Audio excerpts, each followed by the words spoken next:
Hi, this is Henk. Welcome to another edition of the Skull Sessions. And today my guest is Mike Barron. Is that correct? That is correct. Okay, what's up, man? I'm up. It was almost past my bed. No, I'm kidding. I'm kidding. It's almost past your bedtime. Yeah, I've done a complete switcheroo, Dan. When through about the age 40 or 45, I seldom went to bed before 2 a.m. And now But I get up at 4 a.m. and go to bed at 8. why do you have it for? It's just the time I wake up. It's just the time I wake up. I'm I like don't know 50, why. I'm 53 and I don't get up until like 10:30. I envy you. Well, I also work at a tattoo shop, so people come in a little bit later. So what's going on, man? What do you got coming up? Well, right now we're crowdfunding Bronze Star 2, which is a supernatural Western I created with Pat Broderick a couple years ago. We sold out the first. Everybody who's read it went berserk.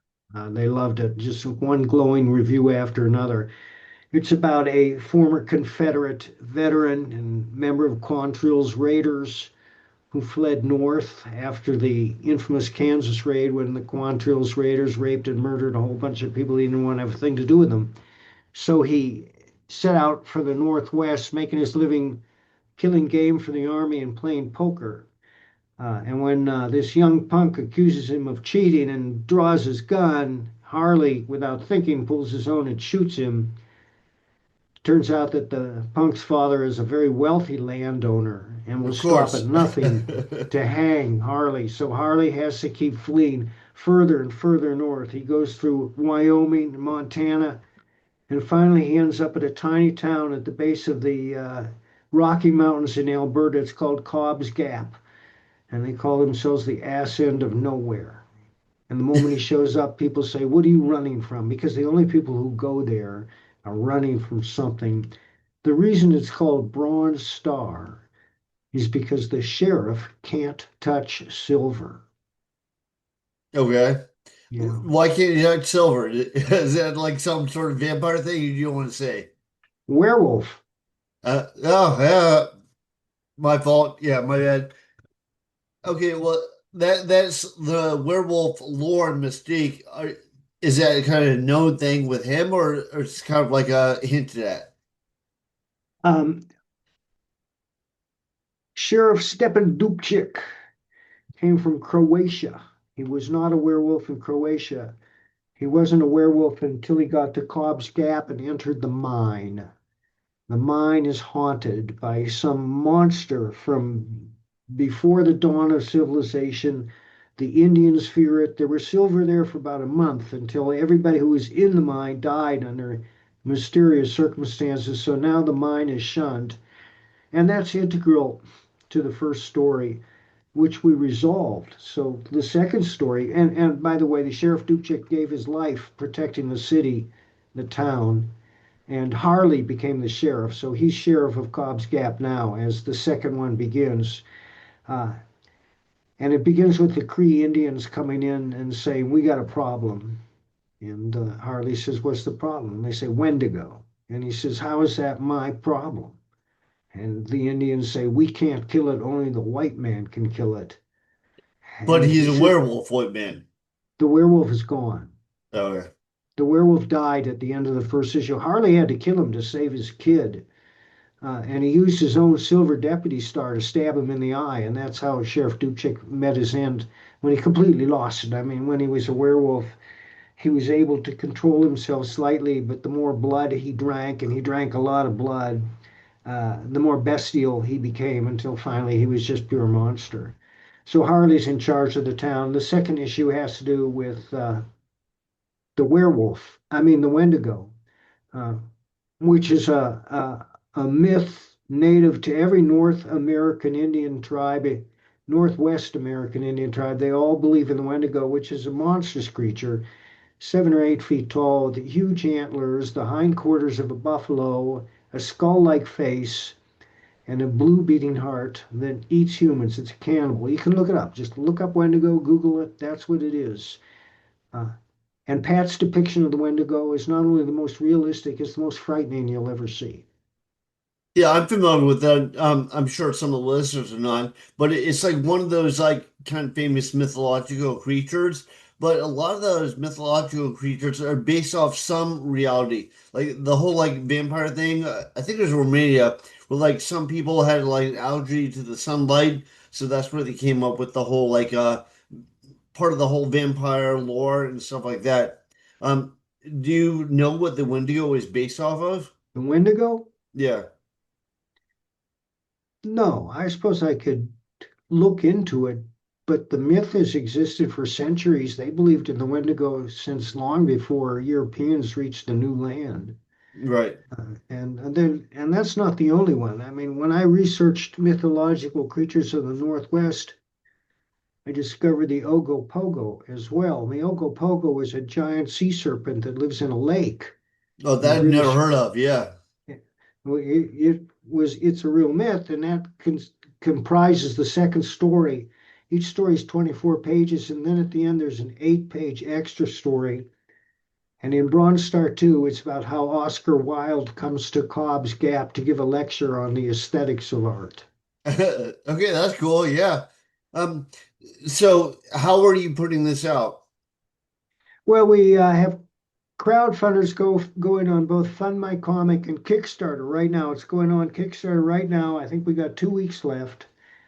Uh, the files are ready to go to the printer. That's one thing about every book we put out. And by we, I mean me and my life coaching guru, Chris Brawley, who runs all my campaigns, is every book that we crowdfund is finished before we end the crowdfunder. So as soon as the crowdfunder ends, we're ready to ship that book out.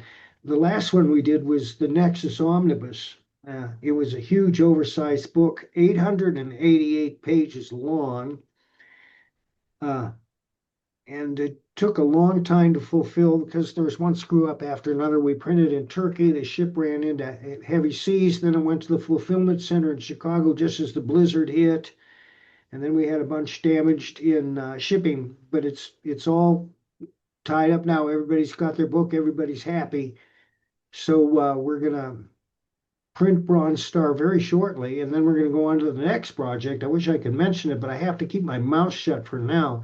Also, I have 4 novels coming out this year. One actually has just come out, tenure number 4.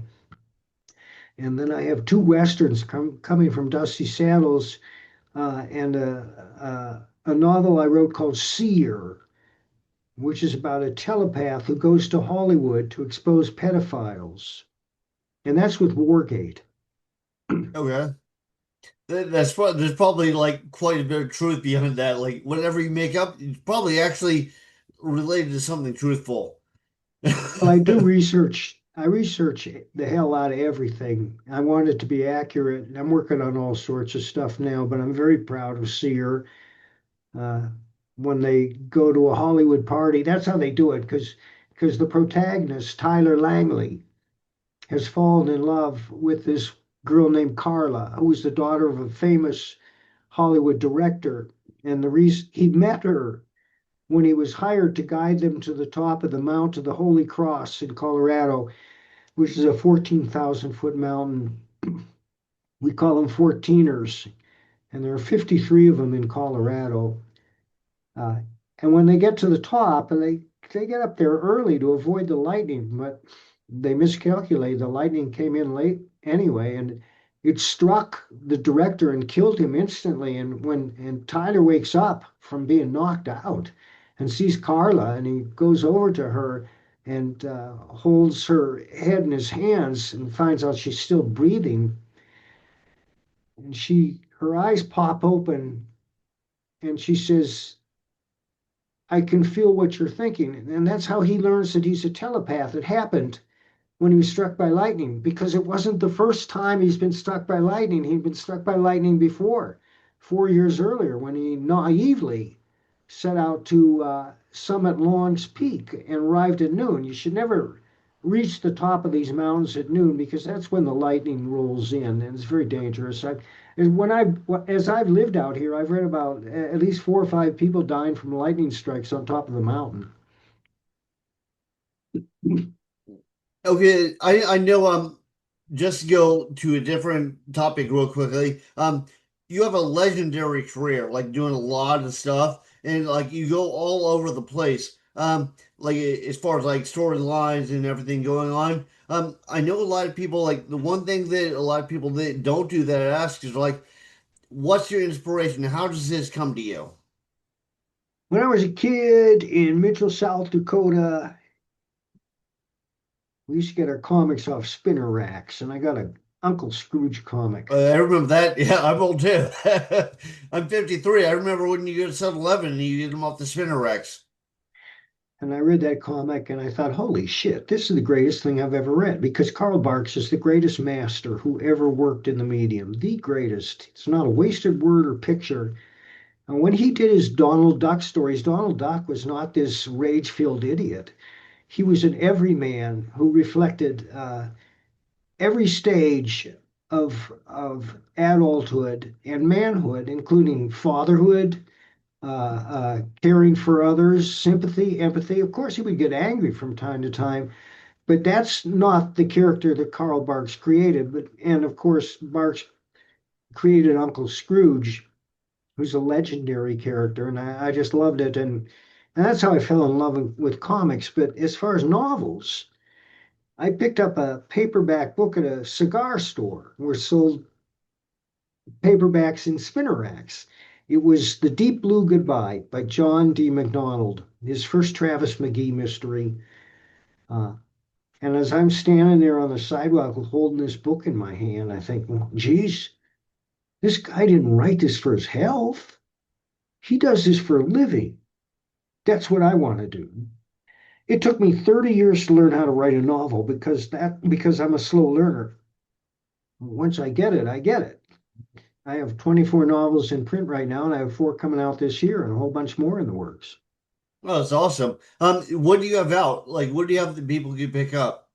Well, if you like modern noir, and I mean like Raymond Chandler or Sam Spade or stuff like that, read my Biker series. They're all on Amazon.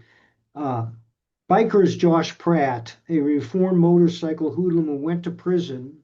He found God in prison. He gets out. He gets a pardon from the governor, and he decides to devote his life to helping others. Like my hero, Travis McGee, except Josh Pratt's a unique character.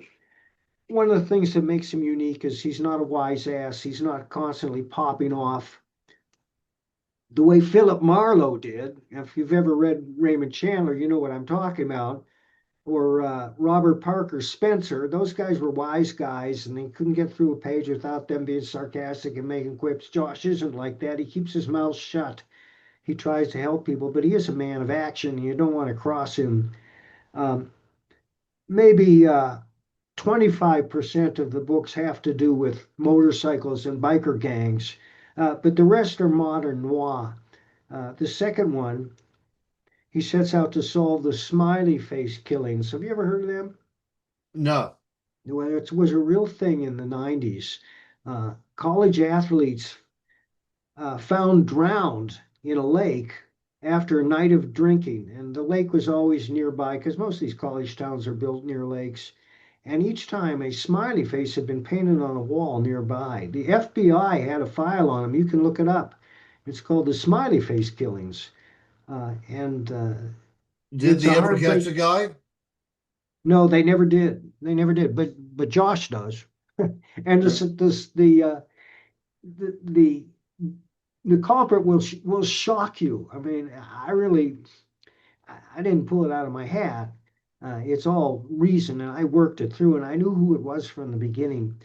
But a writer has to surprise himself before he can surprise others, and I'm very good at doing that because I research everything very carefully. And when you research something, you find out things that you didn't know that affect the direction of the story. And I let that happen.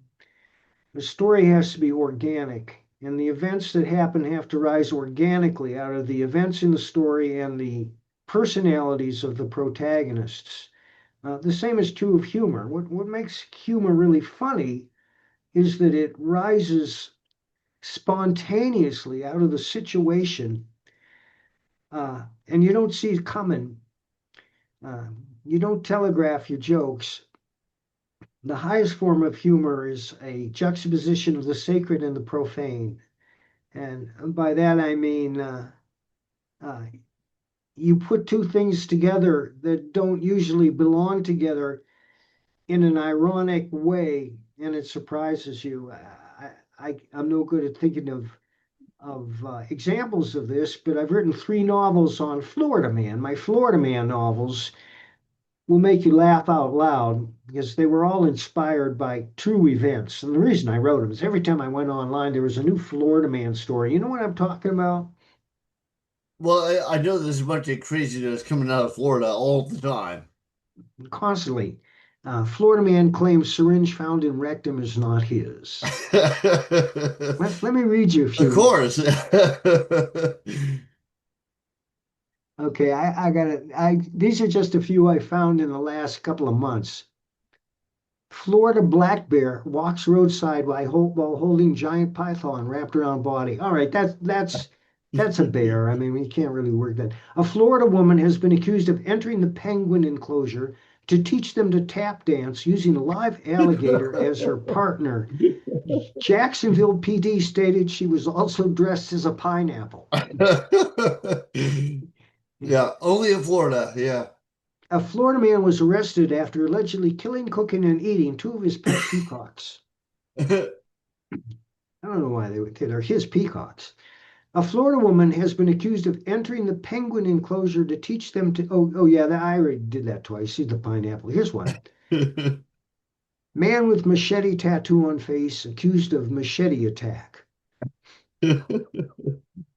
Florida man detained after filing paperwork to secede his trailer park from the United States and apply for NATO membership. I think that's actually quite ingenious. I'm going to use that in my next one. Well, I mean, I got a million of those. Yeah, there's so many crazy stories from Florida, like people eating people's face off and stuff. Yeah. Yeah, yeah. I remember that one. And this is the Florida Man Challenge.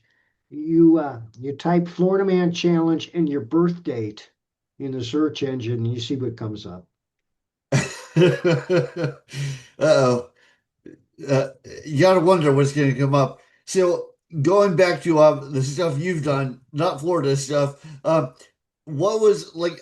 I think the first thing I saw was I saw Nexus, and like I was like, you know, at the time there's a bunch of like indie stuff on the market, but some of it was like very short lived, and some of it was not that well done. Some of it was very well done. It was like longer lived and made an impact. So what was the genesis of that? Well, Steve Root and I were in the right place at the right time. Capital City Distribution, second largest distributor of comics in the world at the time, decided to publish their own title. So I met with the publishers, my old friend Milton Greep. I'm still friends with him today. And I said, "What do you want?" And he said, "We want a costume superhero." And so my brain started to turn, and I thought it would be dramatic if every time he showed up, someone would die. Now, that's not an original notion. It's the basis of the police shows we watch, the detective shows, fire departments, medical programs, legal programs, because life and death is the stuff of drama. And so it's the stuff of the entertainment we watch. So I had to make him unique. I made him a reluctant executioner of mass murderers. He sleeps, and when he sleeps, he has dreams of suffering, infinite suffering. And the dreams always feature the perpetrator, the dictator, the mass murderer, whoever it is. And when he wakes, he understands that he has to execute them or the dreams will continue until they drive him mad. And that was the basis of the story. So I went home and I drew the first 12 pages out by hand, which is how I wrote comic books for 25 years. I drew each page out hand with all the art, all the dialogue, all the boxes, and any extraneous directions I would put in the margin. And I gave those 12 pages to Steve Root. He took them home. He penciled them, inked them, lettered them, and we showed them to the boys. And they said, "All right, now give us 20 more pages." And we were off and running. Okay. You said that's how you used to do comics. What do you do now? I do a script, but the script is very terse. Everybody loves my scripts. They're instantly understandable. The form is very easy to absorb, very easy to follow. And everybody thinks they can do a comic, and they do. And when they're done, they send them to me, and they want my comments. And if it's if it's a piece of shit, which most of them are, I don't comment. Because I understand these people have a creative urge, and they want to do something that matters, and I want them to do something that matters too. If they push me, then I'll consult with them, and I'll tell them what they have to do. And believe me, I know what they have to do because I learned. And that's one thing about first, I would tell anybody, whether you're a writer or an artist, if you want to create, if you want to write, draw that page out by hand, even if you can't draw. It teaches you so much. It teaches you how much weight a page will bear. And believe me, that cuts down on the extra verbiage. Comics must have words to count, to be memorable. I've seen some wordless comics and they're beautiful, but you forget them 15 minutes after you read them. When you have words matching a situation that rises organically out of the story, they stick in your head forever. Face it, Tiger, you just won the jackpot. Or it's clobbering time. Right. Or in brightest day and darkest night, no evil shall escape my sight. We remember these phrases because when we first saw them, they were perfect. It was a perfect match of drama, art, and words that had been earned honestly through the buildup of the story. The story has to be organic, and that means it's all of a piece. It's the opposite of do ech mahina. You know what that means? Yeah, yeah. And a lot of people have done that, yeah, and it Do you ruins the find that story. most people like overwrite and they have to like pare it down a little bit to like tell a more concise, like clear story? Do I think those comics have too many words? Yes, I do. No, but Yes, I do. You open a comic and you come to a page which just got like 500 words. Excuse me, I'm just getting over the crud. 500 words in eight di dialogue balloons or in caption boxes covering the art, and your eyes just glaze over because you say, right, "Oh right. man, this just looks like work. I want to get into the story." Now dialogue can be scintillating. It's more effective in a movie, Yeah, but I found the people when they do too much purple prose, like if I'm reading something with Bernie Royce's art, I'm like, I want to see Royce's art. I don't want to read like 20 million descriptions and stuff that I can fucking see. are you thinking of any title in particular? I am not gonna shit on anybody, but yeah, like there's plenty of stuff, especially like in the 70s and 80s and like DC and Marvel comics where they'd have writers that they would just like purple prose out the ass. And like you're like, I don't need to know all that stuff that's going on. No, I know. And then the other thing, well, there's so many things. Here's three phrases you don't ever want to hear again. I don't think we're in Kansas anymore. We have to talk and move it, people. Also, they say each other, they call each other by their name in every panel. Alfred, should I take the Gazornenblatt? I don't know, Batman. That's up to you. Well, Alfred, I need your opinion. Well, People don't even Batman, talk like that. Yeah, you're right. I know. It's like that does not sound natural at all. Yeah, that would always bug me. You And know, and another thing is when people are fighting, mostly men, they don't talk. When you're fighting, you're too exhausted. or too concerned with what your opponent's going to do to start bantering with him, although Nate Diaz is the exception. You know who he is? Oh yeah, he talks shit. I watch UFC all the time. Yeah, Yeah, yeah, yeah, I'm big on MMA. yeah, yeah. Him and him and Nate, they just like they made art out of talking shit. Yeah, it's funnier than hell. I like Nate Diaz. He's fighting again too. Oh, is he? He's on that ticket with Gina Carano and Ronda Rousey. No, I want to see that. Yeah, I definitely want to see that. Yeah, Ronda Rousey just kind of like after the loss, she just kind of dropped out. Then she came back once and got trumped, and then we never heard from her again. But yeah, we'll see.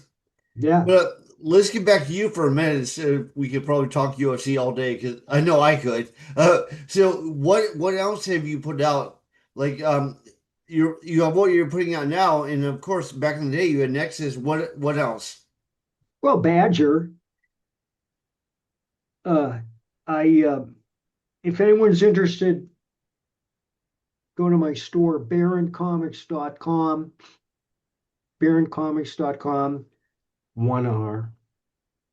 And you'll see all the books we've done for the past 4 years, starting with Florida Man and including Private American, uh, Nexus, Bronze Star, and a couple other things that are coming up. We're getting ready to do Private American 2, and it's going to blow your mind. Uh, I'm very proud of it. It's going to piss a lot of people off, like the first one did, for no reason. Thin Blue Line, we did Thin Blue Line. Boy, that pissed people off. They just didn't want it. How can you do a book that's sympathetic to police? Well, people love to complain more than anything else. Yeah. I just think it's like whether it's done well or not. And if it's done well and people complain, then that's free promo. Well, my number one goal is always to entertain. That's first and foremost in my mind. I have always taken stories from the headlines and what's happening, and anybody who's read my Punisher knows that. But I'm not didactic. I'm not a lecturer. Uh, I have no intention of overstaying my welcome by telling people what they should think. The second rule, number one, is entertain. The second rule is show, don't tell. Right. And that's just as important in straight prose as it is in comics. Movies understand that as well, except in movies, you can get away with scintillating dialogue for its own sake and people will follow along. I just watched a movie called Blue Moon, which was about Richard Rogers and his first lyricist, Lawrence Hart. And it was about the night that Carousel or Oklahoma debuted. You've heard of Rodgers and Hammerstein, Oklahoma. No. You asking if I know? No. Well, you should watch it. It's a great movie. It's a musical. I love musicals. But anyhow, Lawrence Hart is waiting in the bar for them all to come in after the debut of Oklahoma, which he didn't write because that's when Richard Rogers switched. He switched lyricists and he went with Oscar Hammerstein. And so Lawrence Hart is in the bar. He's getting drunker and drunker. He's talking about everything, and the dialogue is just brilliant. And I'm wondering, who's this guy is terrific. This guy is terrific. Who is it? So I stop the movie and I look it up. It's Ethan Hawke. I could not believe it. I could not believe how great an actor he is. I had no idea it was him. And I love Ethan Hawke. He was Chet Baker in Born to Be Blue. Chet Baker, the great jazz trumpet player. And he nailed that because he looks like Chet Baker. I always like it when an actor looks like the character they're playing. And well, I recommend Blue Moon if you like that kind of literary witticism, witty back and forth. It's just clever dialogue, but it's interesting too because the story is about their personalities and the dialogue illuminates their personalities and it felt true to the era and true to what was going on. But that's neither here nor there. I mean, I could talk about the movies I like for all night too. Yeah, it always going with movies with that theme, it always surprises me when like somebody that I think is kind of a like regular character actor like breaks form and is actually does something really good and something you didn't expect. Like I don't know if you saw the movie Black Mass with Johnny Depp where he plays a mobster. It's like the guy from the guy from Edward Scissorhands is like this evil mobster. I just thought it was weird. I didn't buy that. Oh, you didn't buy it? I didn't buy it. I mean, I like Johnny Depp, but I thought he was out of his league there. I didn't accept him as a real criminal. And it was he was playing John Dillinger, wasn't he? No, he was playing Whitey Bulger. Oh yeah, Whitey Bulger. That's right. That's right. Yeah, no, I didn't go for that, but I appreciate the attempt. But I think he's a good actor. He I is. remember I saw Brad Pitt was in 12 Monkeys. And like he struck me like I thought he did a really good at convincing you he's a crazy person in 12 Monkeys. Well, I have to watch that. I like Brad Pitt very much. In fact, I'm rewatching Once Upon a Time in Hollywood for the 29th time. Okay, I've seen that once. I'm a big Bruce Lee fan, so I felt like they kind of did Bruce Lee dirty. I know everybody says that. But I mean, other than that, I mean, Tarantino in general usually does really good stuff. It's his best movie. Yeah, I don't know. I really like the Django Unchained a lot. That and of course Pulp Fiction. Well, everybody loves Pulp Fiction. If you want to see Bruce Lee portrayed positively, see Ip Man 4 starring Donnie Yen. Of course, Yeah. Ip Man was Bruce Lee's instructor, and in Ip Man 4, he travels to Seattle to see his disciple. And the guy that plays Bruce Lee is very good. Okay. Yeah. No, I'll check that out. I'm a big Bruce Lee fan. So, all right. So right now, most of what you're doing, you have it wrapped up before the Kickstarter, but you run a Kickstarter campaign to like help fund it. Is that the way it goes?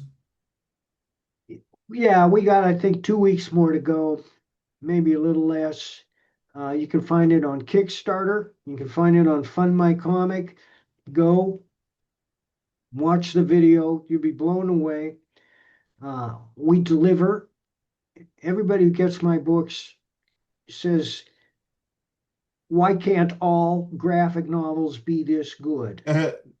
The writing and Awesome. the art. And it's just, I know what I'm doing. I don't let anything out of the house unless it's a home run. Okay.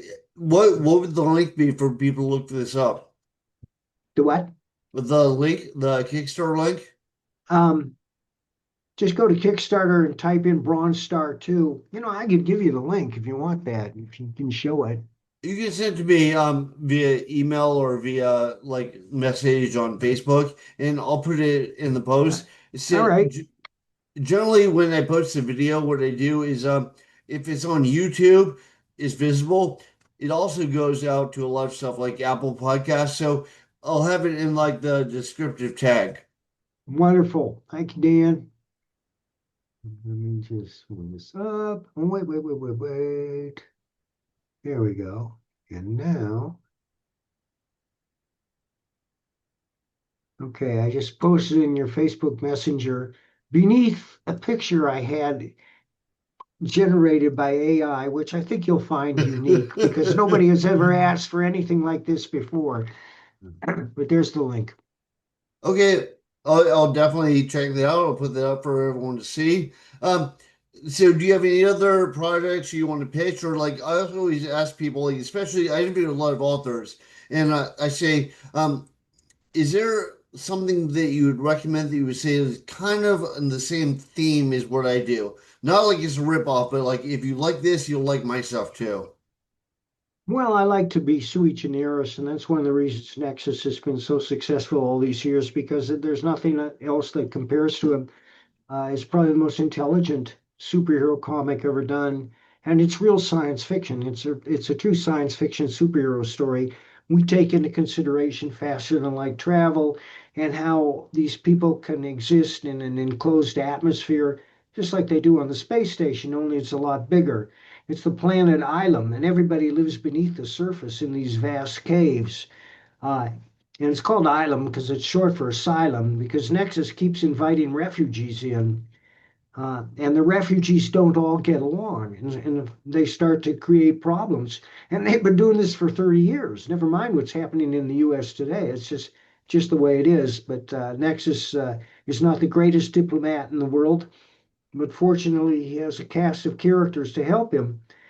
Uh, that cast has grown exponentially over the years. Of course, he's got son Peel, to whom he's married. He has a son named Harry. He's got Tyrone, who's the mayor and a bit of a hothead. He's got Honest Vooper, who looks exactly like Ross Perot. Honest Vooper is an entrepreneur from Texas. Speaks with a big Texas twang. He pushes his barbecue. Yeah. A lot of characters like that. Just some are funny, some are serious, some are lethal. Okay, but definitely fleshed out. So, all right. So, if people want to check you out, you told me a spot that you have. I don't know if it's a website or if it's like a promotion site or what. BaronComics.com. Okay. And Baron Comics. do you have anything else you want to recommend to people throw there for the Sphere? Well, a lot of people are interested in writing and they want to know how to go about it. The most important thing is that you write. You sit your ass down and start putting out words every day. I have a good friend who's publishing at least 6 novels this year. That's all he does is write. Now, it may be to the detriment of his social life, but he's a very successful novelist. I have friends who are extremely successful novelists who put out 500,000 words a year, but the most successful among them does that by narrating his books into a recorder while he's hiking through the Rocky Mountains. And he's a New York Times best-selling writer. He loves to write, and he still has time for everything else under the sun. I don't know how he does it. But, I didn't think I'd be writing this fast either. The older I get, the faster I write. Well, you probably also, everyone, like the older they get, the more of a backlog of like information they have. So it's like, Well, instead of having to look stuff up, they just know. I have ideas that I've been dragging with me for years, but I'm actually getting to them now. Okay, awesome. And are those going to be like debuting its comics and books and novels? Well, primarily in novels. I have a big historical trilogy in the works that I think Dusty Saddles will publish. They're doing my 2 Bronze Star novels. The novels are based on the graphic novels, but there's so much more than that because a novel is not a comic book. A novel, you can do things with a novel if you understand the form and you have the skills to make that thing stand up and live. Right. I think I've done it. I mean, there's so much more in the novel. It's going to surprise the hell out of people. Okay, and those will all be available. Like I see in fine bookstores everywhere, but like Amazon, Barnes and Nobles, all that stuff. Well, who knows? I mean, half Barnes and Noble is so limited in what they present, but they'll all be available on Amazon, and I'm going to blast the hell out of them when they come out, of course. Dusty Saddles is my new publisher for Bronze Star, and they're publishing the first novel in August. Okay, awesome. So they have a website as well. Oh yeah, Dusty Saddles Publishing. Look it up Okay, and and enter my name, and you'll find stuff. okay, awesome. Well, thank you very much for doing this. Thanks for taking the time. Do you have anything else you want to throw out? Well, thanks for having me, Dan. And for those who aspire to doing comics, remember what I said. There's no better method of learning how to do a good comic than to draw it out yourself, whether you can draw or not. Okay. All right. Well, everyone should take Mike's advice. If anybody knows what they're talking about, it's you. Please like and subscribe before he kills again.